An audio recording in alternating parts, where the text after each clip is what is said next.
জানো পর্ব পরিবারের কিছু বৈশিষ্ট্য।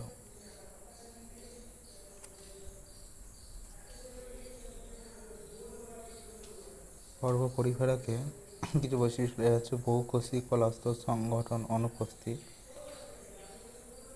প্যারাজোয়া, দেহ অপ্রতিসম বা অরীয়ভাবে প্রতিসম, দেহ ডিপ্লোপ্লাস্টিক, এক্টোডার্ম এবং এন্ডোডার্মের মাঝে মেসেনকাইম স্তর থাকে, দেহ অসংখ্য ছিদ্র স্পোরযুক্ত, নালিকাতন্ত্র বর্তমান, এরা জলজ, পূর্ণাঙ্গ পানি গমনে সক্ষম, দেহে কর্নোসাইট কোষের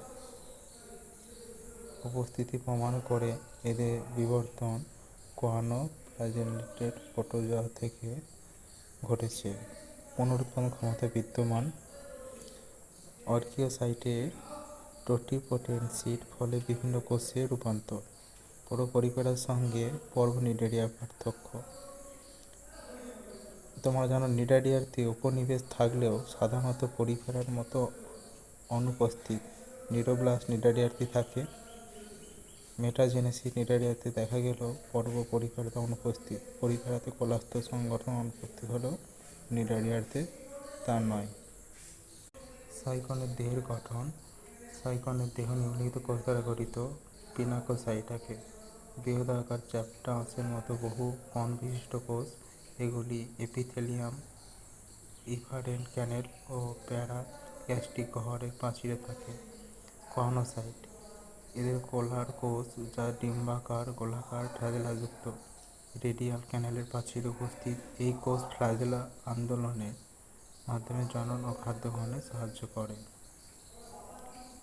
মায়োসাইট, গঠন পিনাকোসাইটের মতো, কোষগুলি অস্টিয়া অ্যাপোপাইল ছিদ্রের প্রাচীরে থাকে।